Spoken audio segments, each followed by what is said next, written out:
بسم اللہ الرحمن الرحیم۔ السلام علیکم ورحمۃ اللہ وبرکاتہ۔ کیسے ڈیئر فرینڈس، امید کرتا ہوں کہ آپ لوگ ٹھیک ٹھاک اور خیر خیریت سے ہوں گے۔ ڈیئر فرینڈس، آج کا جو ہمارا ٹاپک ہے وہ ہے ایسٹرائل ہارمون سے ریلیٹڈ۔ تو جیسے کہ آپ لوگوں کو پتہ ہے کہ میں نے فیمیل سے ریلیٹڈ کافی ہارمون میں ایکسپلین کر چکا ہوں، جس میں پروجسٹیرون آتا ہے، FSH آتا ہے، پرولیکٹین ہو گیا، ٹھیک ہے۔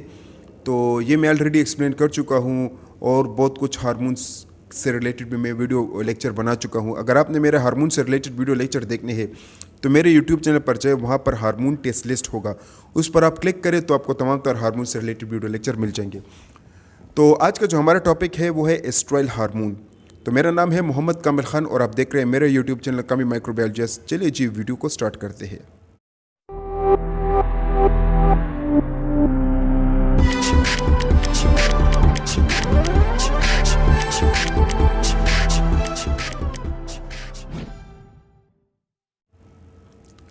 اچھا، تو ڈیئر ویور، سب سے پہلے ایسٹرائل ہارمون کا انٹروڈکشن پڑھتے ہیں کہ ایسٹرائل ہارمون کیا ہے۔ ایسٹرائل ہارمون کو شارٹ فارم میں E3 سے بھی ریپرزینٹ کیا جاتا ہے، ٹھیک ہے۔ یہ جو ایسٹرائل ہارمون ہوتا ہے، یہ دراصل آپ کے پاس جو ایسٹروجن ہارمونس ہوتے ہیں اس کا ایک ٹائپ ہے۔ جیسے کہ آپ لوگوں کو یاد ہے کہ ایسٹروجن کے 3 ٹائپس ہیں۔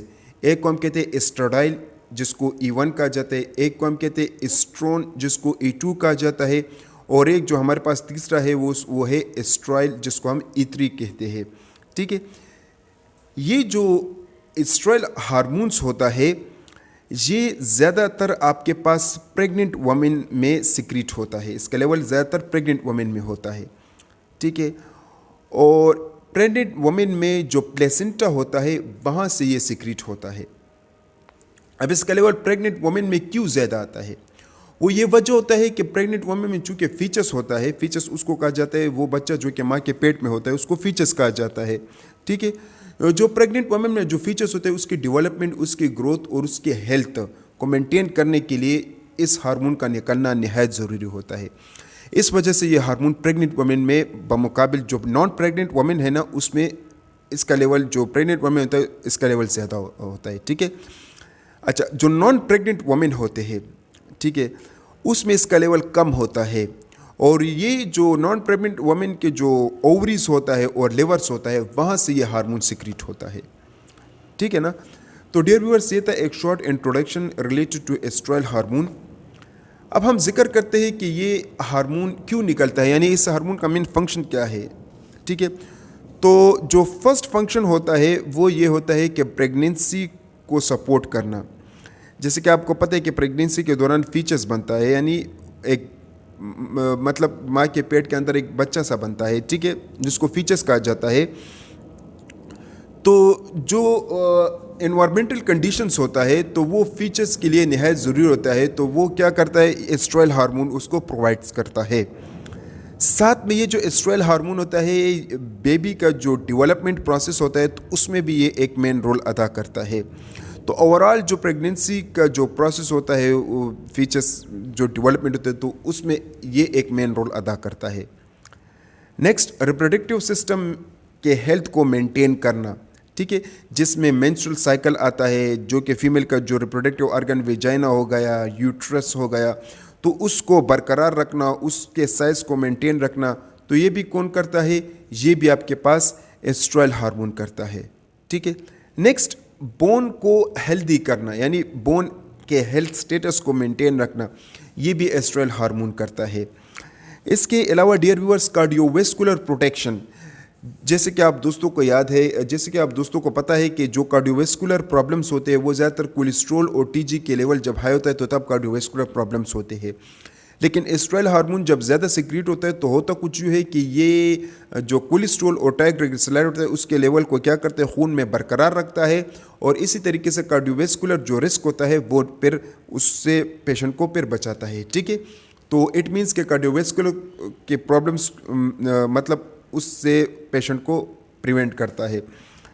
نیکسٹ آپ کے پاس ہے امیونو سسٹم کو ایکٹیویٹ کرنا، یعنی موڈولیٹ کرنا۔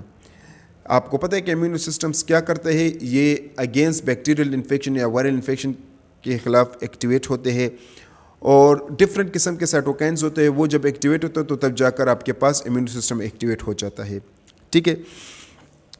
اس کے علاوہ اسکن کو ہیلدی بنانا, کیونکہ ایسٹرائل ہارمون جو ہے یہ کولیجن پروٹینز کو سیکریٹ کرتا ہے, کولیجن پروٹین کو بنانے میں ایک مین رول ادا کرتا ہے, اور یہ کولیجن پروٹین اسکن کے موئسچر اور اسکن کو ہیلدی بناتا ہے. ٹھیک ہے, اس لیے یہ اسکن کو مینٹین یا اسکن کے ہیلتھ کو مینٹین کرنے کے لیے بھی ایسٹرائل ہارمون نہایت ضروری ہوتا ہے. ٹھیک, ہم پڑھتے ہیں ڈائگنوسٹک پرپس کہ یہ ٹیسٹ کیوں کروایا جاتا ہے, ڈاکٹر یہ ٹیسٹ کیوں کرواتا ہے. تو جب کبھی ایک وومن پریگننٹ ہوتا ہے تو جو فرسٹ ٹرائمیسٹر ہوتا ہے, فرسٹ ٹرائمیسٹر مطلب جو فرسٹ پیریڈ ہوتا ہے پریگننسی کا, تو اس دوران ڈاکٹر جو ہے یہ ٹیسٹ ریکمینڈ کرتا ہے. اور یہ ٹیسٹ اس لیے ریکمینڈ کرتا ہے تاکہ اس کے لیول کا پتہ لگایا جائے کہ اس کا لیول خون میں کتنا ہے.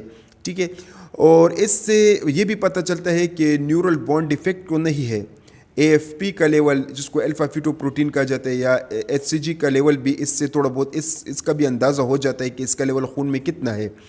ٹھیک ہے, ساتھ میں جو ہے اس ٹیسٹ کی مدد سے جو ہے ڈاؤن سنڈروم کا بھی پتہ چل جاتا ہے, اور جو دوسرے فیٹل کنڈیشنز ہوتے ہیں اس کا بھی پتہ چل جاتا ہے کہ وہ کس حالت میں ہے.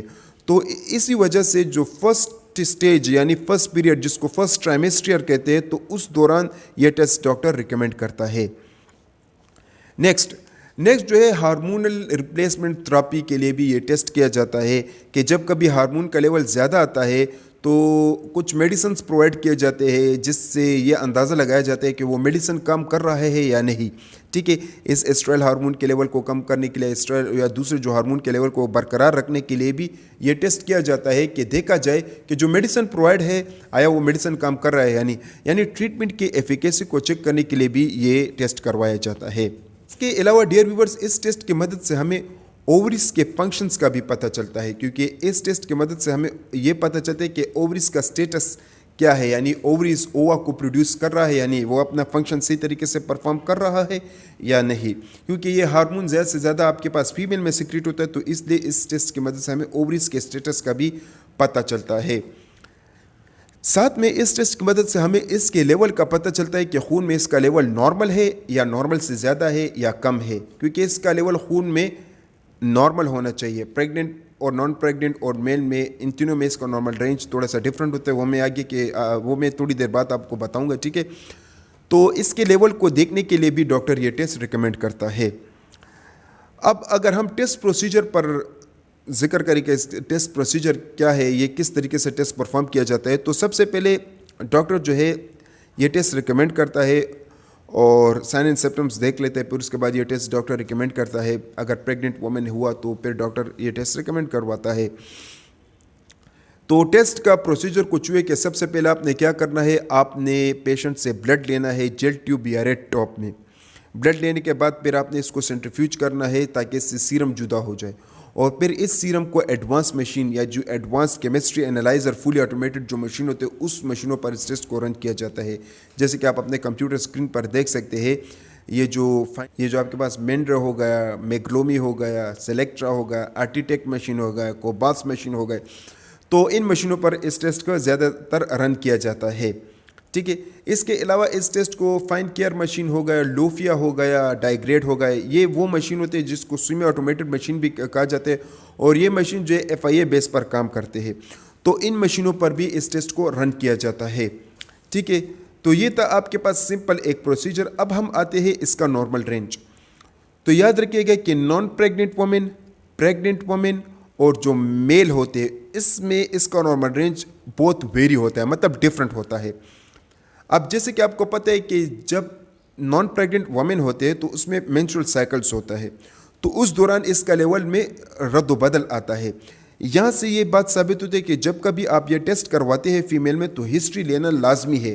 ٹھیک ہے, کیونکہ یہ جب فیمیل میں جو سائیکل ہوتا ہے نا, مینسٹرل سائیکل یا جو پیریڈز ہوتے ہیں, اس میں اس کا نارمل رینج تھوڑا بہت گرتا ہے, زیادہ آتا ہے, کم آتا ہے. ٹھیک ہے نا, تو لہٰذا آپ نے ہسٹری لینا ہے, لازمی لینا ہے کہ اب یہ پریگننٹ ہے کہ نان پریگننٹ وومن ہے, کیا ہے. ٹھیک ہے, اب اگر نان پریگننٹ وومن ہے, آپ کے پاس ہسٹری آ گیا اور آپ کو یہ بھی پتہ ہے کہ یار یہ اس کا ایک مینسٹرل سائیکل سٹارٹ ہونے والا ہے, تو جو first phase of the menstrual cycle ہوتا ہے جس کو فالیکولر فیز کہتے ہیں, تو اس میں اس کا normal range 20 to 80 pico gram per M L ہونا چاہیے. ٹھیک ہے,